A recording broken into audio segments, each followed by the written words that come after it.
Hello and good morning, everyone. Thank you for joining the webinar organized by the Department of Mathematics, the Heritage College. It is my pleasure and honor to present to you Dr. Avishek Adhikari, the speaker of today's talk, Cybersecurity, a brief overview. Before he delivers his talk, I would like to take this opportunity to give a formal introduction of Dr. Avishek Adhikari. Dr. Adhikari is a renowned professor of the Department of Mathematics of Presidency University at present. He is an MSc Gold Medalist and recipient of several prestigious awards, including President of India Medal, ISCA Young Scientist Award, and annual funded by International Mathematical Union. He did his PhD from ISI Kolkata under Professor Bimal Roy, former director of Indian Statistical Institute. Professor Adhikari was a faculty member at the Department of Pure Mathematics, University of Calcutta from 2006 to 2019. He is the founder secretary of IMBIC, India, having branches in Sweden and Japan, treasurer of Cryptography Research Society of India, and was the former Eastern Zonal Coordinator of National Board of Higher Mathematics, both MSc and PhD scholarship examination. He was a postdoctoral fellow at India, Rapincourt, France, as well as visiting scientist at Indian Statistical Institute, Kolkata. He has published several textbooks in mathematics, including Basic Modern Algebra with Application, and edited 2 research monographs, including Springer Monograph 2017 on mathematical and statistical application in life sciences and engineering. He has published more than 50 papers in reputed journal, conference proceedings, and contributed volumes. He is one of the investigators of 12 sponsored research projects funded by agencies like DRDO, VC, Ministry of Defense, DST, DST Served Matrices, DST FIST, DIT, NBHM, including 2 international collaborative projects supported by DST JSPS and DST JST Indo-Japan in collaboration of ISI Kolkata. His research interest includes application of algebra, graph theory, cryptography, cryptanalysis of stream and block ciphers, secret sharing, DNA cryptography, visual cryptography, image encryption, and wireless sensor networks. Currently, 5 of the PhD scholars are doing their research works under his supervision. His vision is to offer few contemporary interdisciplinary topics in which the students will explore how their known knowledge of abstract algebra, linear algebra, and number theory are useful in solving real-life practical challenging problems using the concepts of cryptography, coding theory, and graph theory. It is our great pleasure and honor that Dr. Avishek Adhikari has agreed to give us his valuable time and to share with us one of his popular talks on cybersecurity. By saying this, I sincerely express my joy and gratitude to Dr. Adhikari once again and request him to initiate his talk. Request to all the participants, please turn off your audio during the talk. In case if you are willing to ask anything, please post in the chat box for an uninterrupted session. Thank you. Thank you, Anjan. Am I audible? Yes, sir, you are audible. Yes, sir, you are audible. Okay, I am just going to share my screen now.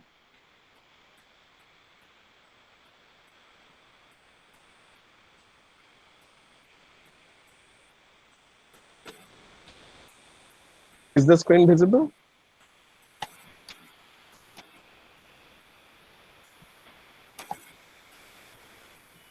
About Yeah, is the screen visible? Yes, sir. Okay. So good morning, all of you.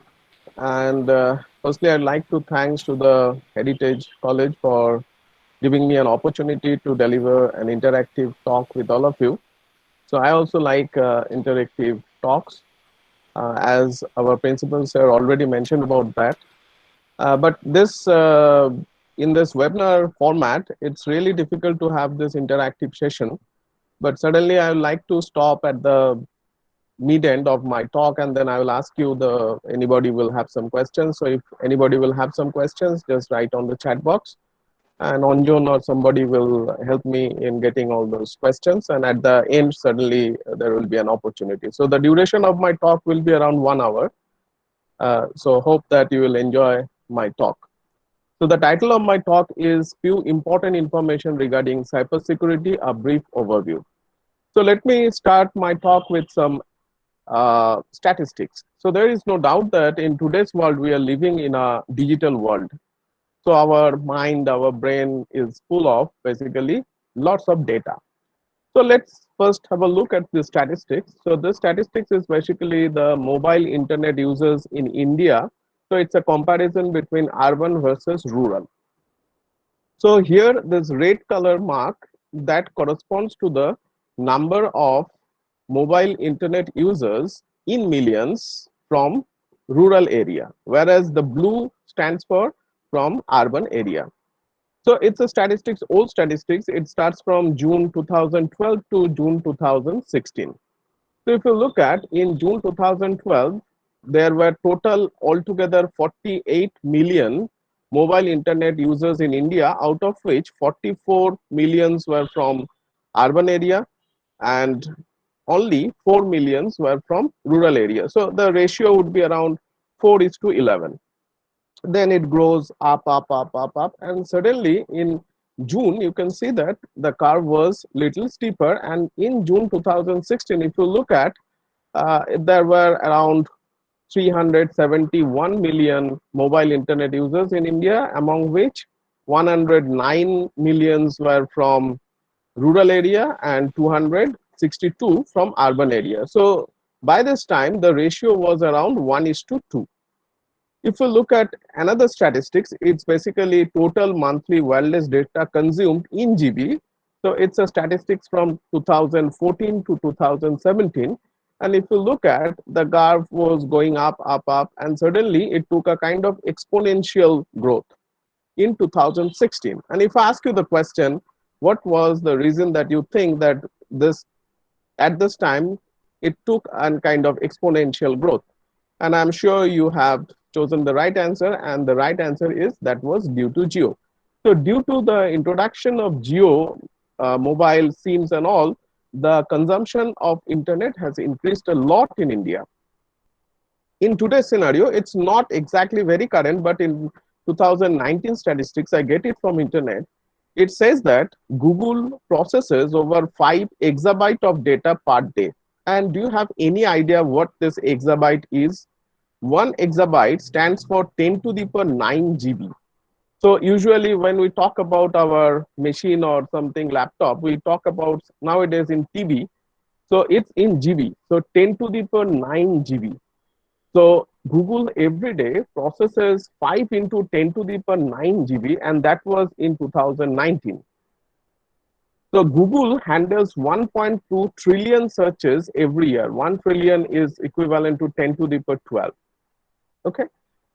So Facebook generates 4 petabyte of new data per day, where 1 petabyte stands for 10 to the power 6 GB. So huge amount, 4 into 10 to the power 6 GB per day.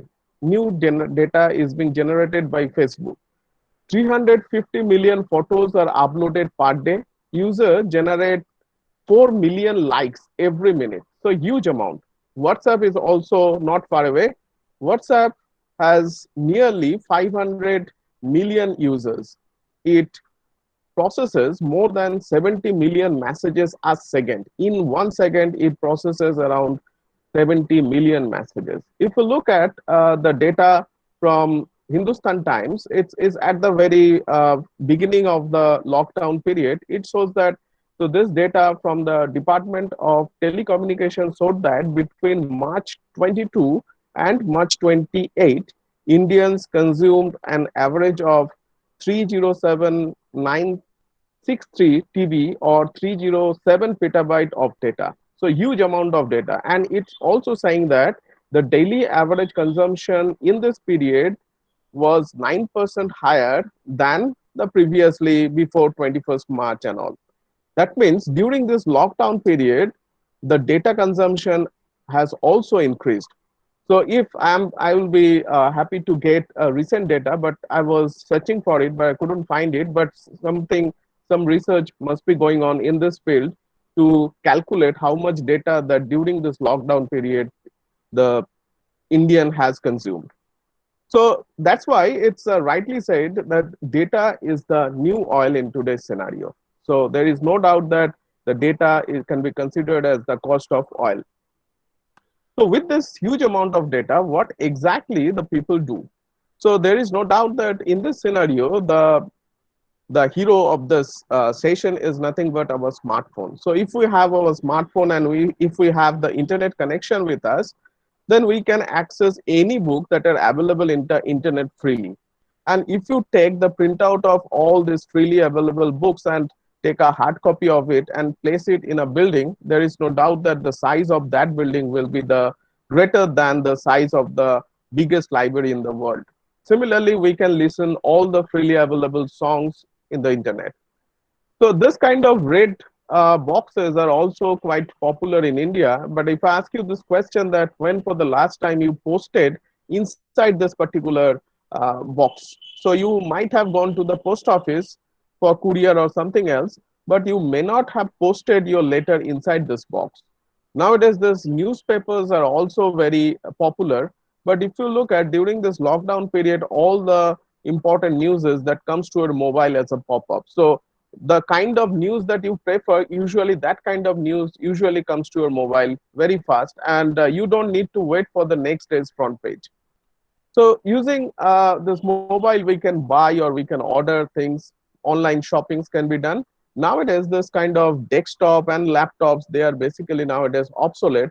For most of the purposes, we do it by using our mobile, but not using our laptop or desktop. Sometimes for official purposes, usually we go for this laptop or desktop.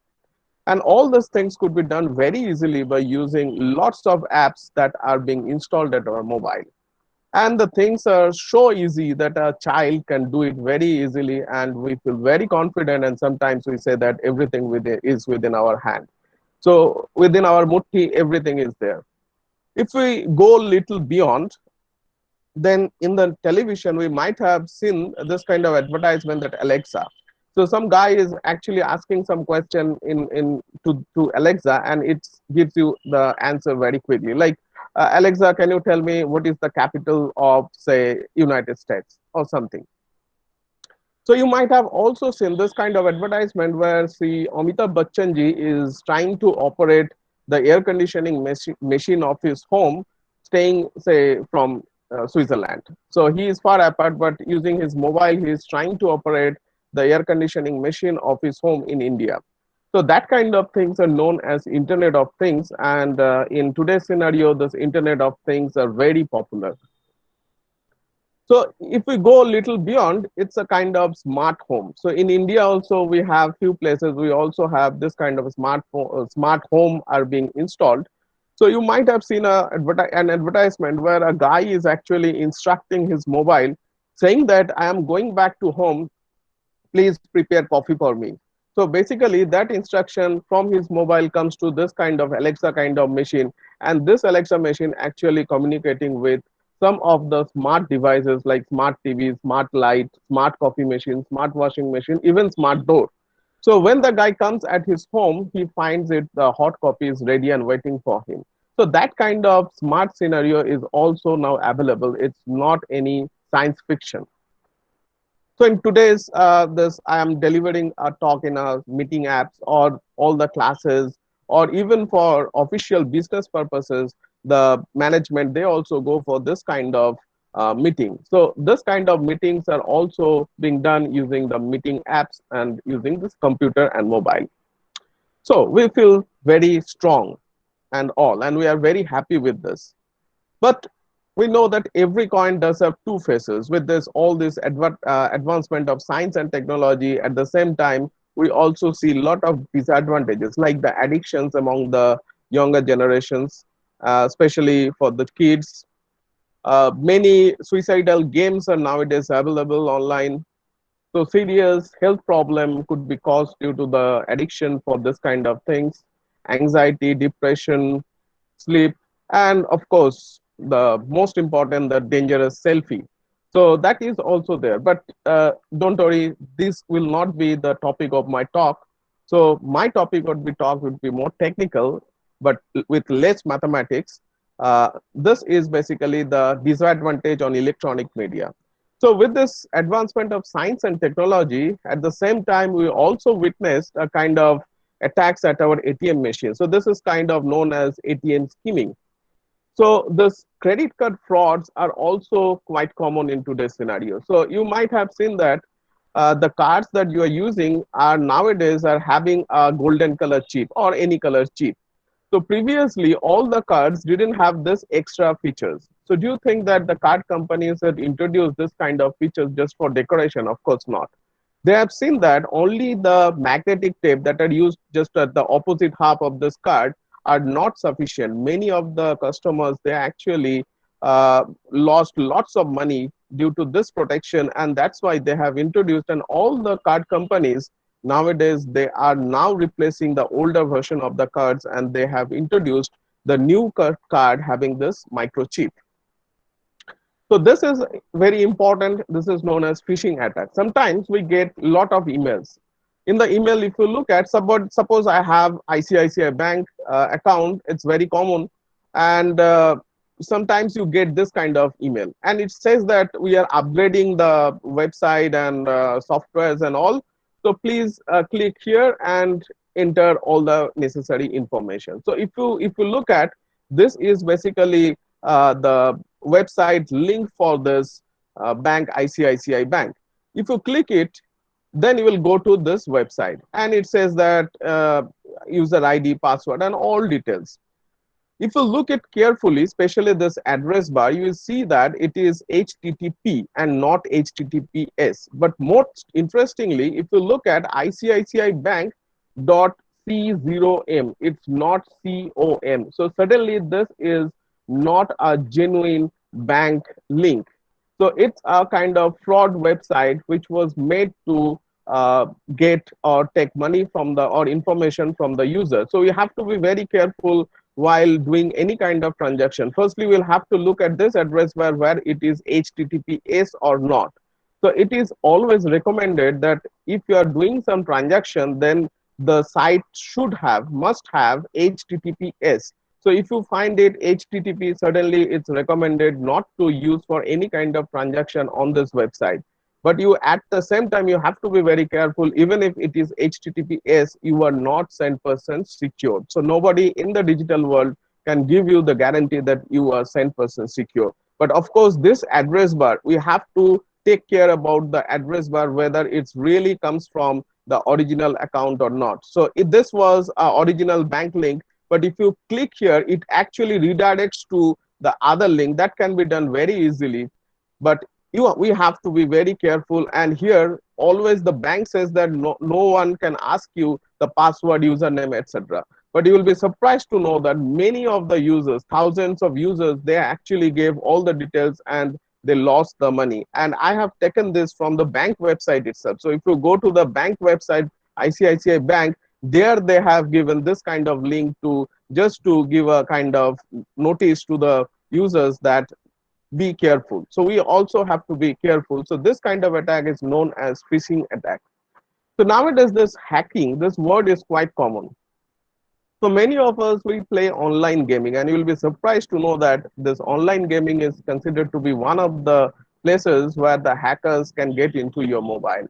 So there is one company in Israeli company. So this is based on Tel Aviv city-based company. This is known as, they made a malware known as Pegasus, and that's very dangerous and very costly. So usually they give, according to them officially, they say that they give support to the government to work against the terrorism and all.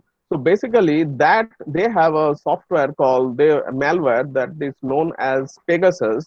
And if this Pegasus can, if your malware can be installed at your machine, then the control of the complete mobile will be gone to their hand. And not only your location, your message and all, they can also on off your camera. Now think about your mobile. If your camera is on, if your microphone is on, then what may happen? So you have to be little careful while dealing with all those things. It's better to, when you are not using the internet, it's better to switch off the internet things and all. So all these things are done for hacking purposes. Then what exactly the hackers they actually want to know? So they actually want to know your private data. So there are many other malwares like WeChat, Truecaller, etc. The central government has already banned all those schemes, and there are many more which are under the scrutiny of central government agencies.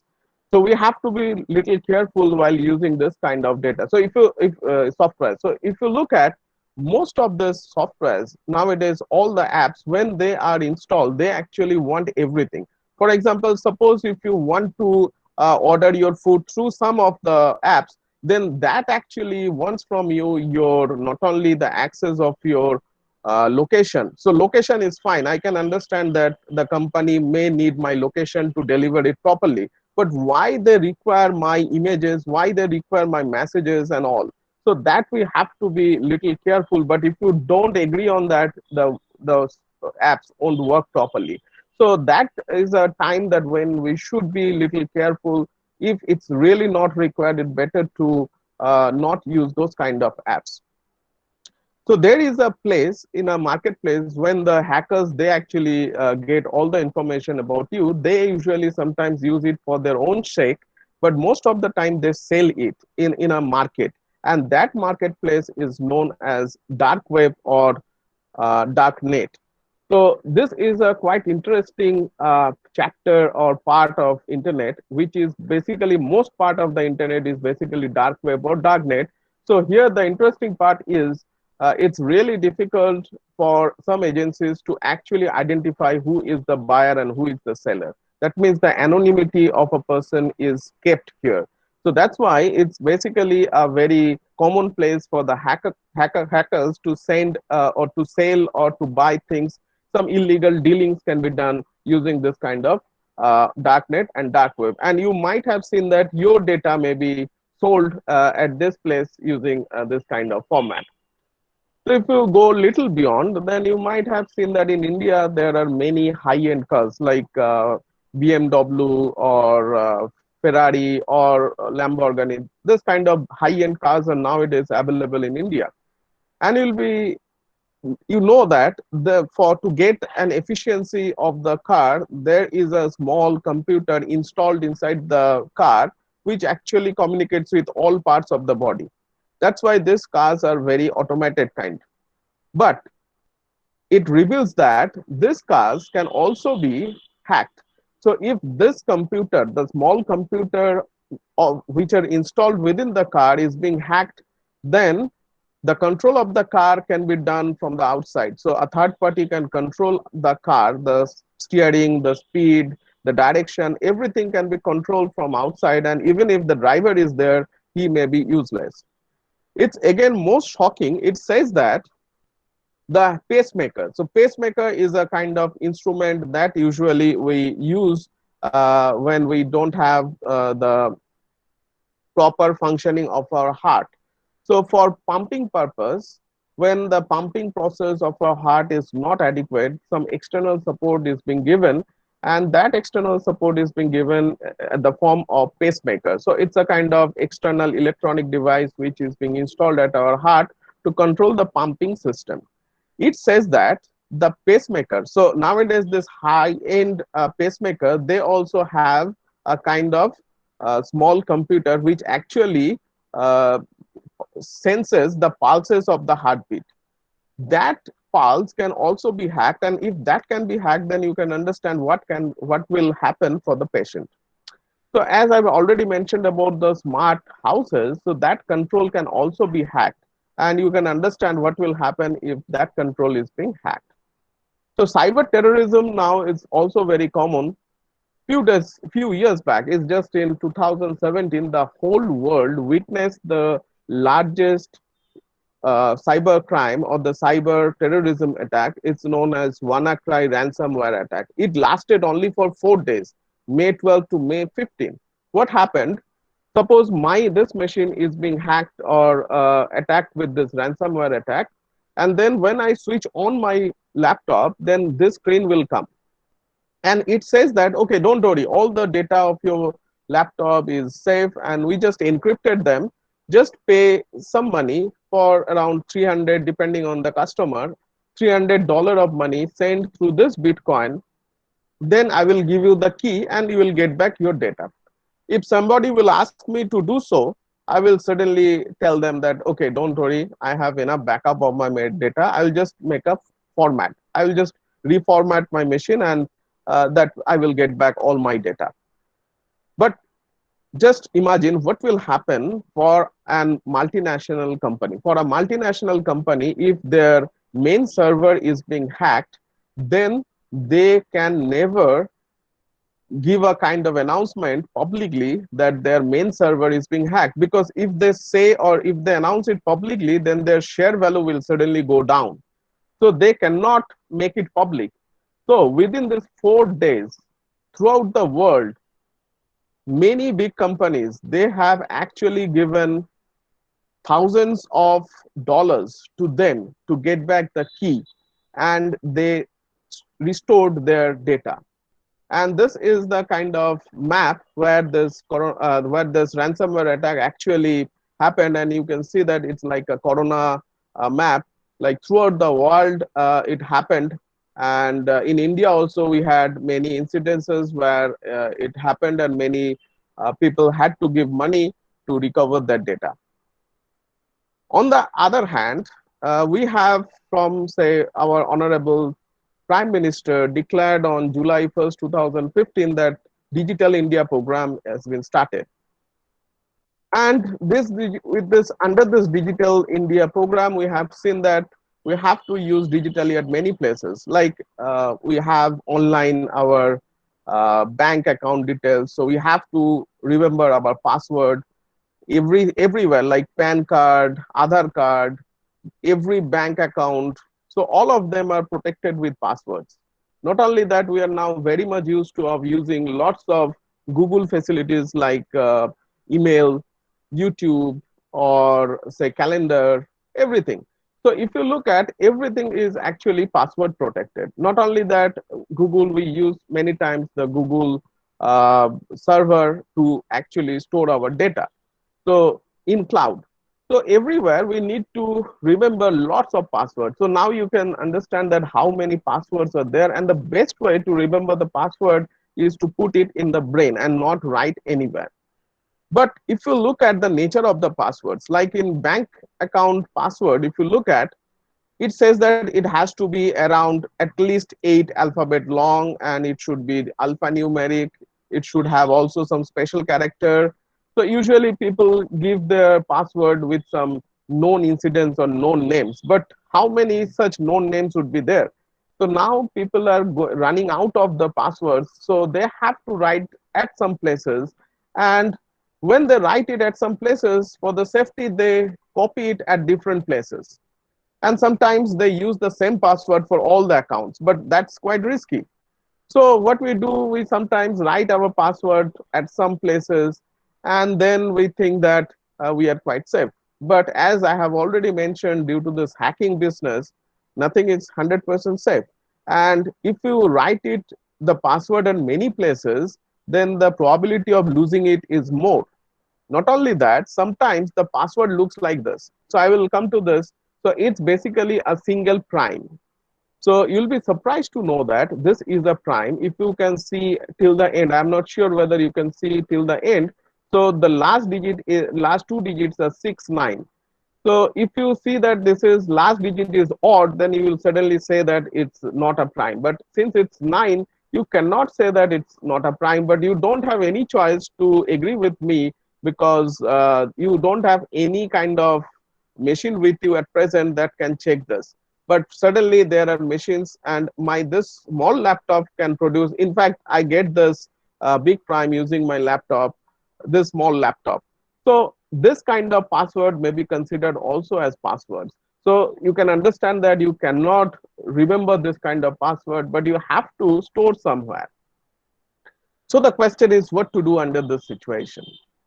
One simple solution could be to get rid of all these kinds of attacks and all, is that we can simply stop using internet. So if you are like internet-less, so you are basically disconnected, go back to your earlier Nokia phone, then you are safe enough because nobody can get into your machine to hack you because you are the older version of those phones because you don't have the internet within that. But if I ask the question to the all the younger generation students, uh, that is it really possible for you to not to use internet, they will certainly answer it's really not possible for them to stop using internet. So what we need basically a secure digital world. And here the term cryptography comes into play. So if you look at here, we write with laissez-faire. Those who are the students of mathematics, they know the property of commutativity. It says that AB equal to BA. So you cannot write with fearless. Laissez-faire and fearless, they are not exactly the same. So I say that laissez-faire because in digital world, it's really quite horrible to predict because in digital world nobody is 100% secure. Nobody can give you any kind of guarantee that you are always 100% secure. You might have installed the antiviruses, but you will be surprised to know that many antivirus companies, they actually produce viruses for the selling of their own product.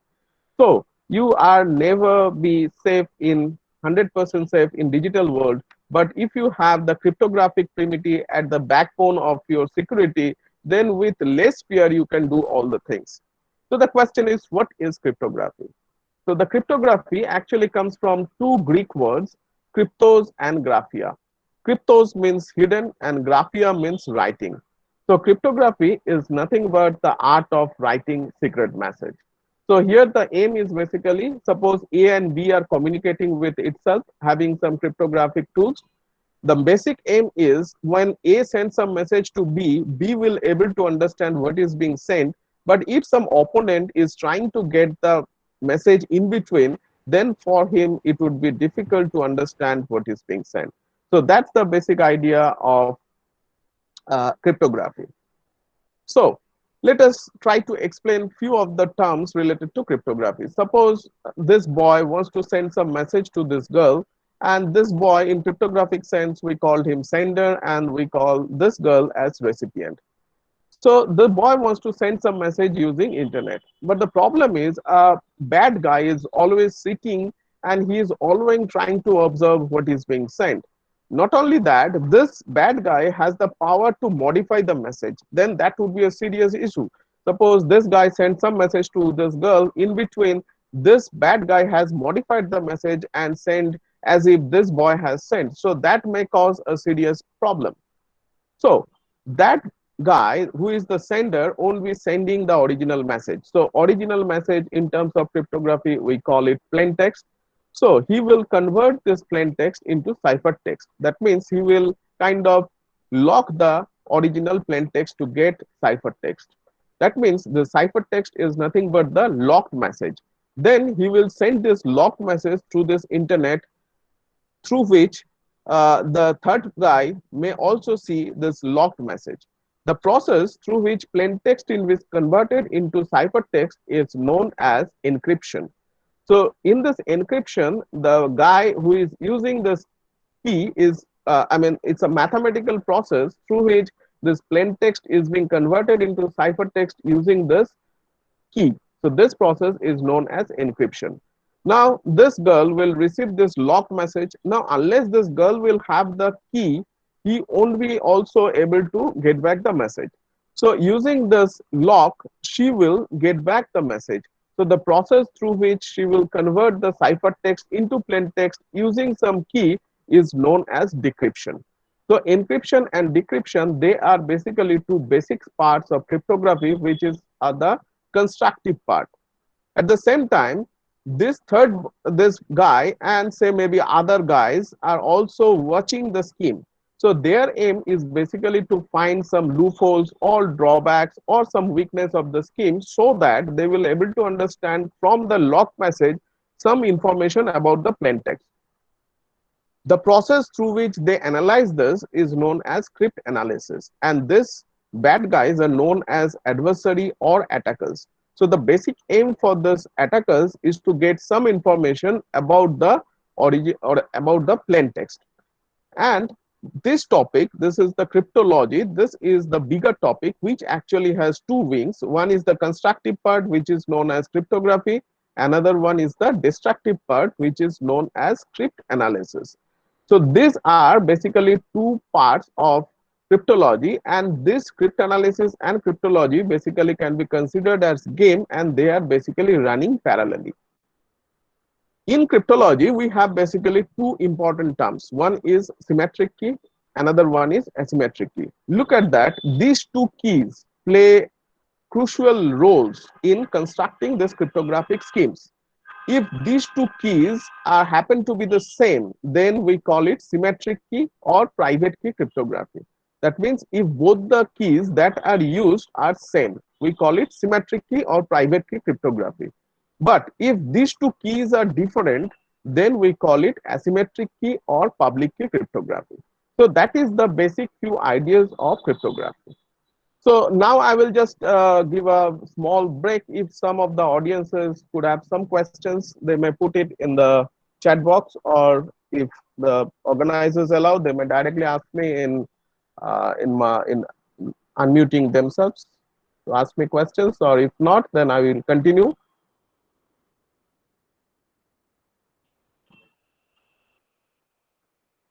Okay, if not, then I will directly go to my presentation. At the end, we'll again do something. Okay. So let us have some examples of this cryptographic scheme. So cryptography has a fascinating history. So it's around 50th BC. Can you imagine? It's more than 2000 years. So in 50th BC, Julius Caesar used to have one kind of scheme that is known as Caesarian cipher. What is that scheme?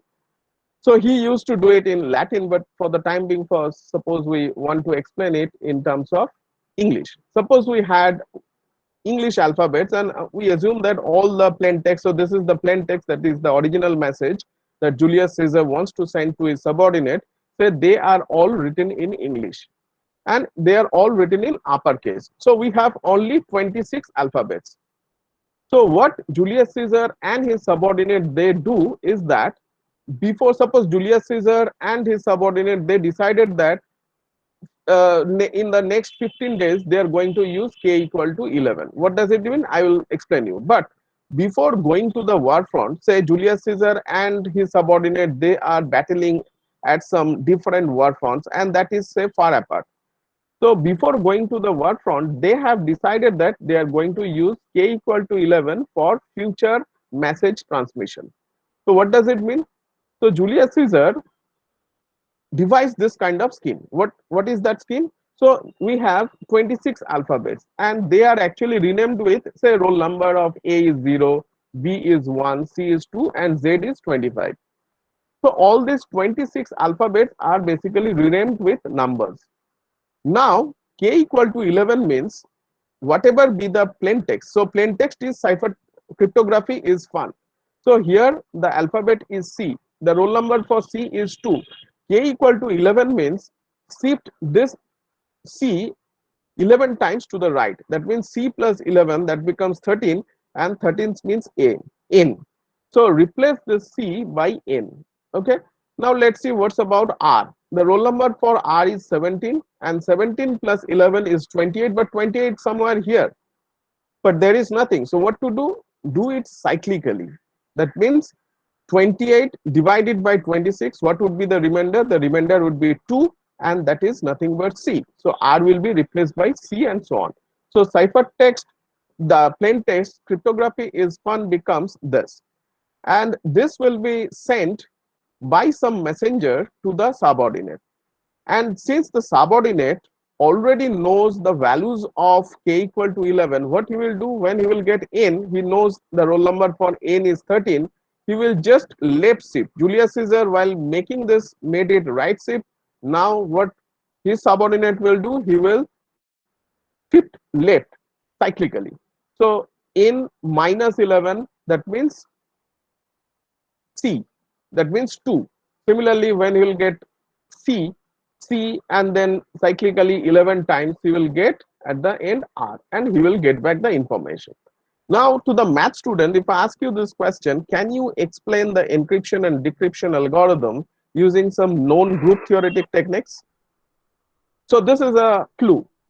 So from our very childhood, we'll use this kind of clock. So unless we go some railway station or some airport, we usually have 12, this 12-hour clock. So have you ever asked your friend that at his clock, have you, sometimes he gets, say, time is 13, never. So he always gets 1. So why? So now you can understand that whole thing can be explained using Z modulo 12. So addition modulo 12.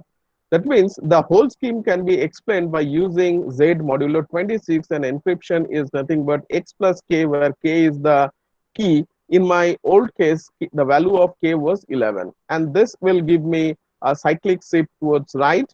And the decryption is nothing but Y minus K modulo 26. And that will nothing but physically that will give me the effect of left shift cyclically. Okay.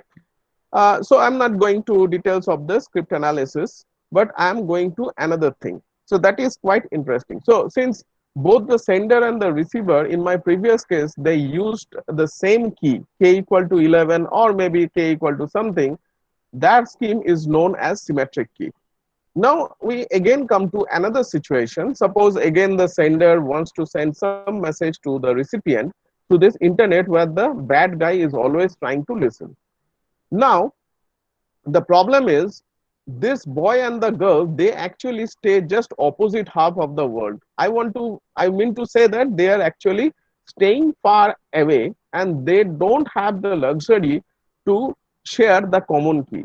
See, in my Julius Caesar case, the key 11 was actually shared by both his subordinate and Julius Caesar before going to the war front. That means they have some kind of private communication before initiating the message transmission.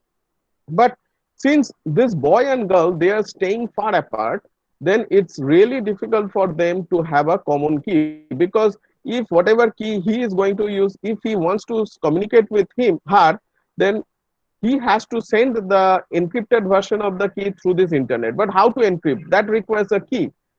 So that's the point. And it was assumed that, or it was a kind of belief till 1976, that nobody can do this. But from the first time in 1976, Diffie-Hellman came up with a scheme which is known as Diffie-Hellman Key Exchange Protocol. In my talk, I'm not going to details of that, but I'm going to give another version of it, which is not Diffie-Hellman key agreement, but that is known as public key cryptography. So let us have a look at this, how it's happening. Okay. So if I ask you the question, if this boy wants to send a message to this girl, who should take the initiative first? Is the boy should take the initiative first, or the girl should take the initiative first? I am again repeating my question. If the boy wants to send some message to this girl, then who should take the initiative first? The boy or the girl? A very quick answer would be the boy should initiate it first, because he is actually sending some message.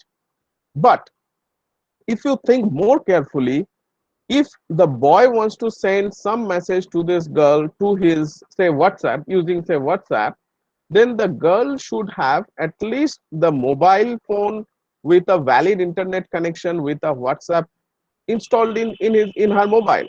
That means the infrastructure should be given by the girl. So when the boy wants to send a message to the girl, the first step that the girl should take the initiative first to make the infrastructure. That means she should have a working mobile with a valid connection. Then it's the boy's work that he should somehow collect the mobile number of that girl. When he comes to know the mobile number of this girl, he will able to send the message. So now I'll give you the motivation for public key cryptography. What is that? Here also the same thing. Suppose in this scenario, the boy and the girl, they are basically staying far apart, so they cannot use the same key. That means they require to have two different keys. Then under this situation, who will start or who will work first? Here also, when he wants to send some message to this girl, the girl should take the initiative first to make the infrastructure. How she will make? So she will basically first construct two keys. One key is known as public key, another key is known as private key. So for a very simple analogy, if I want to make it, suppose this boy wants to send email to this girl. Now this girl should have an email ID. So email ID has two parts. When she prepared the email ID, she actually made the email ID as well as she made the password to get into the email ID. That means the email ID is the public one and the password to enter into this email ID is the private one. So she will make the email ID and make it public, like in her website she may put it. Similarly here also, in case of public key, this girl will make two different kind of keys. One key she will make it public, maybe at her website or somewhere, and another part which is known as secret key or the private key she will keep with her. Then this boy, when he wants to send the message, he will first try to collect the public key of that girl. So she will collect the public key, and somehow using that public key, she will encrypt the message and send the message to this girl. Now, since the girl knows the private key, because the private key is with that girl, only she can able to decrypt the message, because this public key is known to this third party also, but the private key is not known to this bad guy or even to this guy.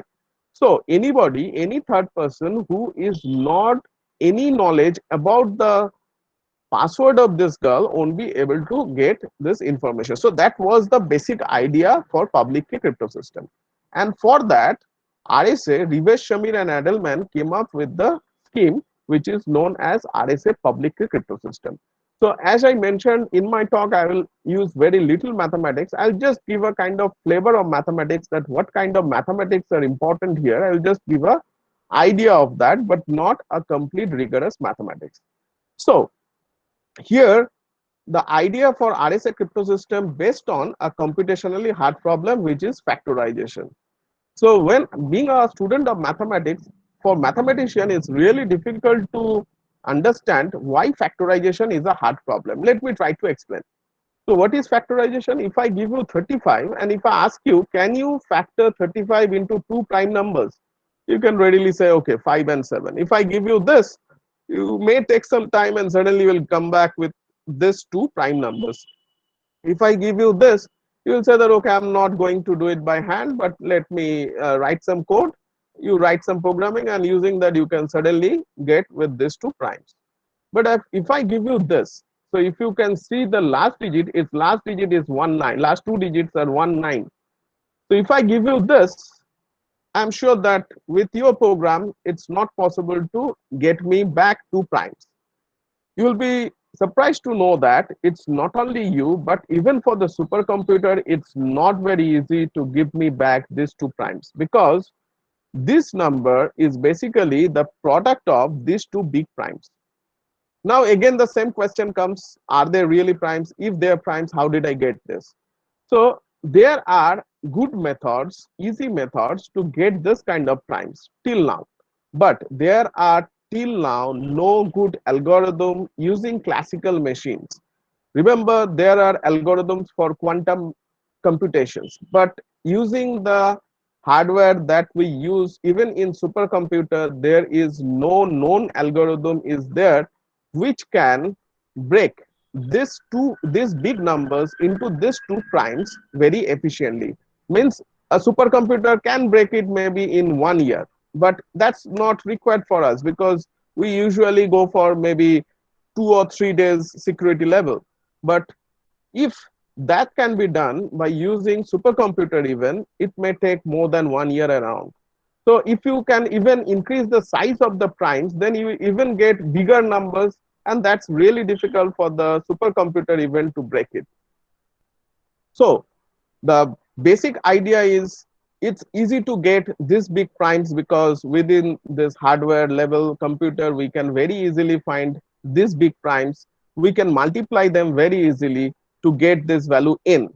But if you know n, then going back to this PQ is a difficult problem.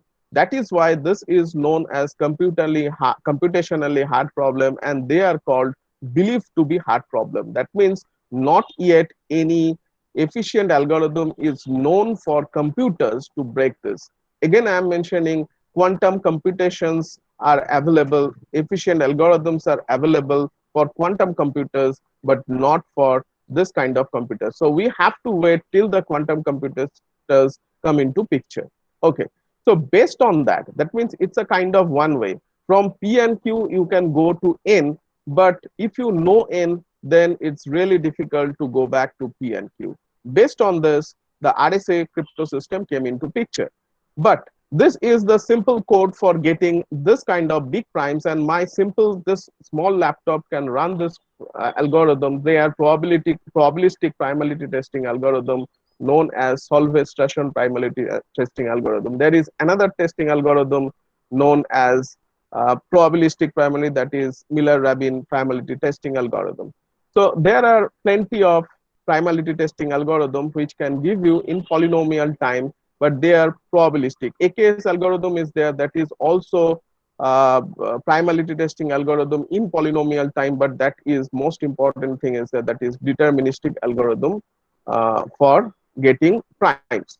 But that is not that efficient that what this probabilistic testing algorithm. That's why till now for practical purposes we use this kind of Solve-Strasson or Miller-Rabin test for this primality testing algorithm. For more details, if you want to know, so you may read the chapter 10 of my this book, this by Springer. So at chapter 10, I have given a details of this kind of probabilistic testing algorithm. Okay, so now let me give very brief idea about what RSA is. So as I mentioned here, suppose this guy wants to send this girl some message using RSA encryption string, RSA encryption. So what is to be done? As I mentioned, to send a message from here to here, the girl should take the initiative first to have the infrastructure. For that, the girl chooses two big primes P and Q, so they must be difficult and they must be of same size. Around, as I have already shown you, the usual is around this size. Nowadays, the size has also increased. So she should have these two big primes, and then she will compute N, which is nothing but the product of P and Q. Then she will calculate phi n. Look at that, this phi n is nothing but Euler phi function, and we know that if P and Q are two distinct primes, then phi n is nothing but P minus 1 and Q minus 1. Since this girl knows P and Q, she can very easily calculate P minus 1 and Q minus 1 and then product this two, and whatever she will get phi n. But like factorization algorithm, there is not known algorithm which is for phi n. That means no efficient algorithm is known for phi n if the factorization of n is not known. That means those who doesn't know P and Q won't be able to calculate n as well as phi n. Now he will generate E, which is nothing but the relatively prime to phi n, and then he will calculate D, which is the multiplicative inverse of E in Z modulo n star, and then he will make a public things too. So he have now many entities, out of which he will make public the value of N and E, which are known as public key, and she will keep with her this value of P, Q and D. So basically P and Q won't be used, but the D will be used for decryption. So she makes two different keys, N and E, which are made public, as well as D, which are kept secret with her. Now it's the boy's turn. What he will do, he will first collect the N and E, the public key of this girl. Then he will convert his message into M such that the message value should be less than 0 and N. Then he will simply calculate M to the power E. Look at E is the public key, so he knows E. Now M is the message, then M to the power E mod N. What will be he will generate? That is nothing but the ciphertext. Now he will send this ciphertext to this girl, and he will be surprised to know that as D is private to her, only C to the power D will give him the value M. This is very simple mathematics done by Devesh, Shamir and Edelman, known as RSA decryption algorithm. So C to the power D will give her the value M back, which is nothing but the plain text of this girl. Now if you look at, if the attacker will get this value C, So what they will require C, what they don't have the value of D. So to get D, they know E, but they don't have the value D. They know N, but they don't have the value of phi N. Since they don't have the value of phi N, they won't be able to get the value of D. That's why for the attackers, it's really difficult. There are few attacks on RSA, but not based on that, where people can like bidding attack, small exponent attack and all, but they are a different issue. But the idea is till now this various forms of RSA are being used, like elliptic curve RSA, and you'll be surprised to know that while you are actually doing some internet buying things or withdrawing money from ATM, you are basically using this kind of RSA, a different form, mostly elliptic curve crypto system form, which is RSA, elliptic curve crypto system. So till now, this is quite popular and people are till now using this kind of things. So one, if you somebody wants to know more about this, they can look at the chapter 12 of this book. Okay, now I will very briefly explain about what is end-to-end encryption. So nowadays with WhatsApp, this end-to-end encryption term is very common to all of us. So here again, the boy wants to send some message to this girl using WhatsApp. Now, when the girl actually for to send message in WhatsApp, the girl and the boy, both of them, they have to install WhatsApp in their mobile. So when the girl installs WhatsApp in her mobile, then two things are installed. First one is the mobile, the WhatsApp itself, along with it generates two keys. One is public key, another is private key. So this public key is actually sent to the server. At the time of installation of WhatsApp in the machine of the girl, the public key is actually sent to the server, while the private key is kept inside this mobile. That's why when you change or your mobile or when you reinstall your WhatsApp, then you see that the security code has been changed, because at the new installation, a new private and public key are being installed, and at the time the public key will be sent to the server. Now when the boy wants to send some message to the girl, he will first contact the server to ask for the public key of that girl. Then the server will send the public key of that girl to this boy. Using this public key, the boy will basically encrypt it, and the lock message will be sent through server to this girl. Now look at, since as I mentioned about the basic idea of public key, basically since this private key is known to only to this girl, that's why this message can be decrypted by this girl only and nobody else. That's why it's called end-to-end encryption, because encryption and decryption are being done at two ends, and since the private key is known to this girl only, nobody else in between can see or modify this message. See this message. Modify is a different thing. Not only any third party, but even for the server also to get any information about the message. That's why it's known as end-to-end encryption. So that's the very broad aspect of explaining end-to-end encryption, but it requires many things. For example, when the boy and the girl, they communicate, they need to take care of many things. Like no one else had read this message in transit. No one else has modified this message in transit. The message really comes from the sender. That means it may happen that third person may have sent this message with the name of this boy. That should not happen. Not only that, in later on the sender should not deny that he has sent this message. Suppose he has sent some message to this girl and some inquiry came into picture, and then this boy should not have any chance that he should deny that this message has really sent by this boy. So to capture this kind of things, few terms are important in terms of cryptography, that is known as confidentiality, integrity, authenticity, and non-repudiations.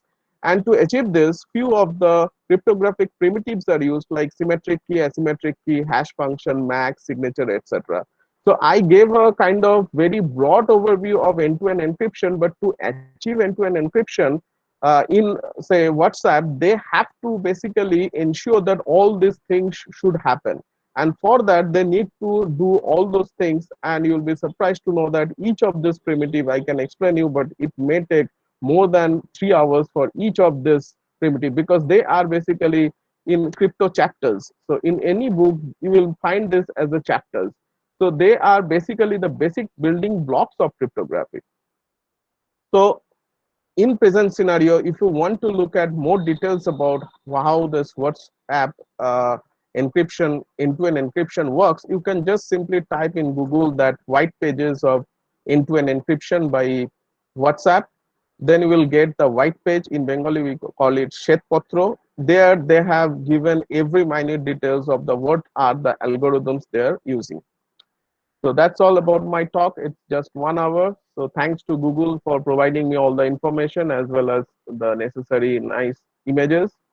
And I'm thankful to my funding agencies like Department of Information Technology, Government of India, DRDO, YZ, they are for Ministry of Defense, DST Serve, DST Matrices, NBHM, and my international project funders like JSPS and JST. And any question or comments, you are welcome. Sometimes it's difficult to communicate with me during this time, but I am always here. But if organizer allows, I will try my best to answer all of your queries. If not, then you can send me to my this email ID your queries. I will try my best to answer your all of your queries. So thank you. Now it's your turn. Please ask me question or your doubts. I will try my best to answer all. Thank you, sir, for the wonderful presentation. We have lots of questions from the audience. So we will now go for a question answer session. The first question is from Shouren Ghosh. Is 128-bit encryption safe enough, the ones used in messaging app? Yes, so 128 is incomplete question. So you must have asked you 128 AES encryption. I think you wanted to know that 128 AES. It depends. So if you look at Google, so when we say in our Google Drive, if we upload something in our Google Drive and if you're paying some money to store it, then of course Google does some encryption. And if you look at the encryption level, so the chunk of your message is first divided into parts, and each of the parts is being encrypted with some key. And you'll be surprised to know that all the keys that are used there are different, and all the different keys are again encrypted. So that is called wrapping of a keys. And again, some keys will be required that will be known as master keys. And sometimes, depending on the nature of the application, 128 AES is being used. Most of the cases nowadays 128 it has the paradigm has shifted to 256 AES. So nowadays most of the cases the scenarios are 256 AES, not 128 AES. So it's better to use 128, not to 128 but 256. Yeah. Next question is from Shruti Tiwari. Whenever we are putting a new password on some site, Google sends a pop-up asking to save the password for later use.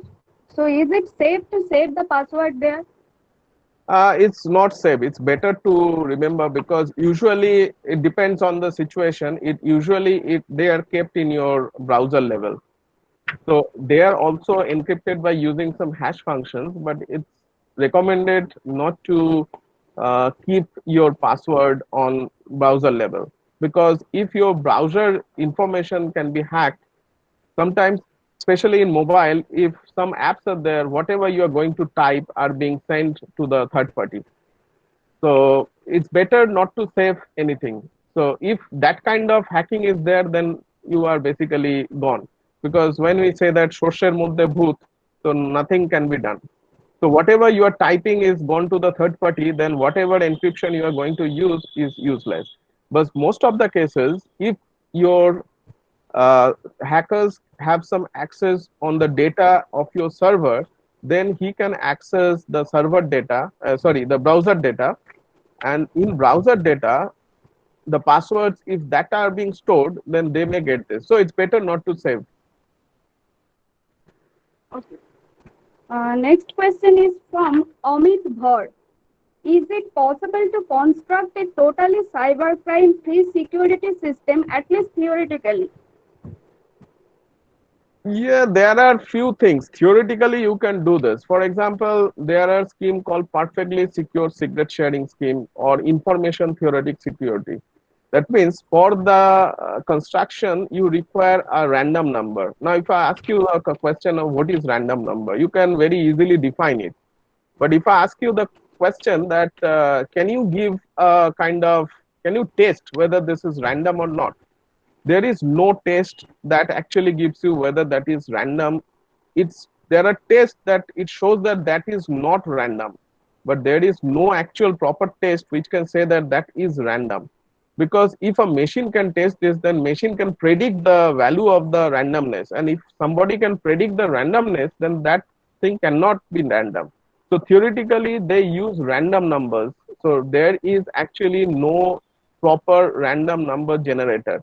So usually what we have, the random number generator are basically mostly for machines. They are basically pseudo random numbers. So they are not exactly random, but where they are very close to random. But since they are pseudo, you cannot have, theoretically you may have perfectly secure or information theoretic secure scheme.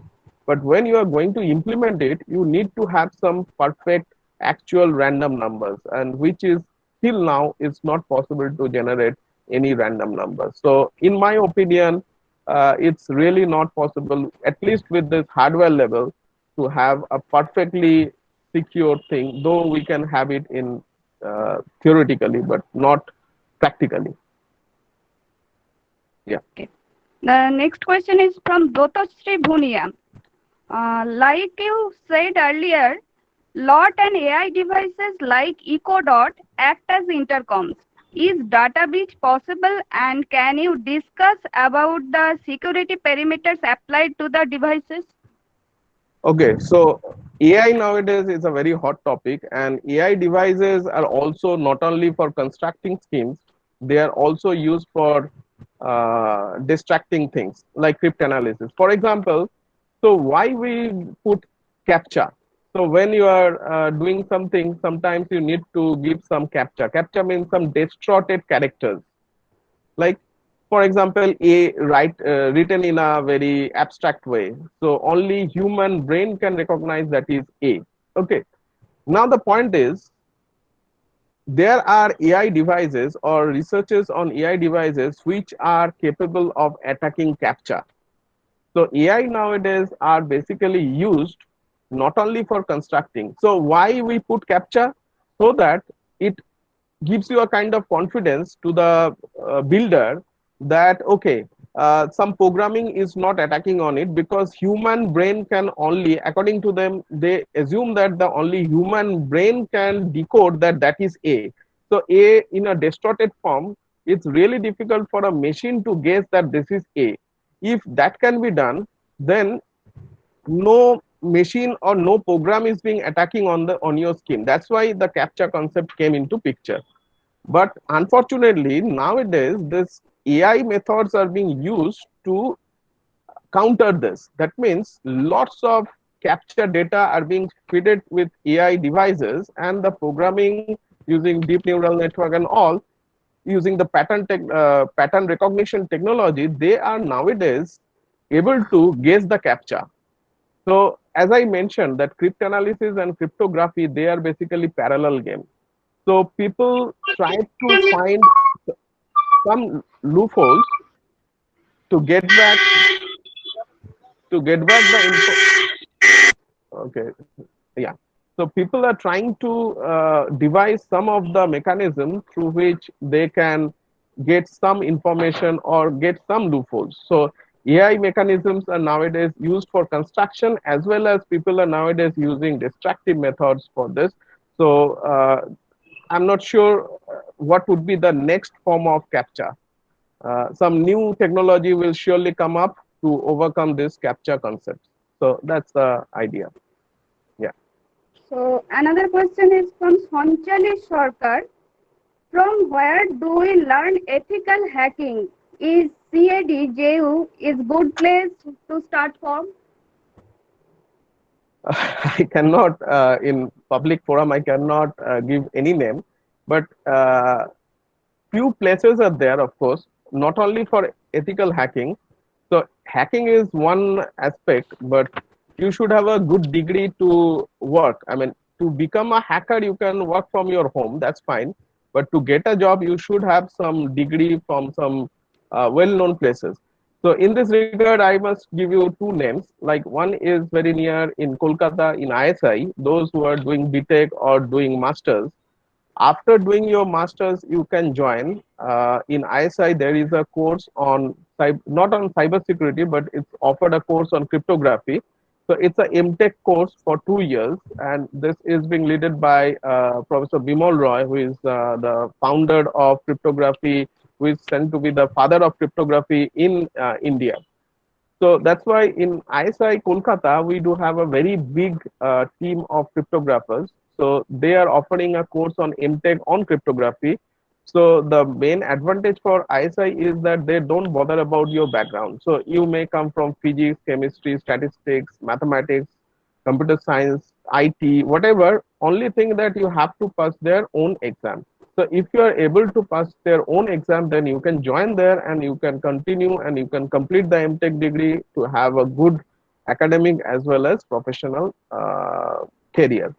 There is another place which is a very new that is done by in Kanpur IIT.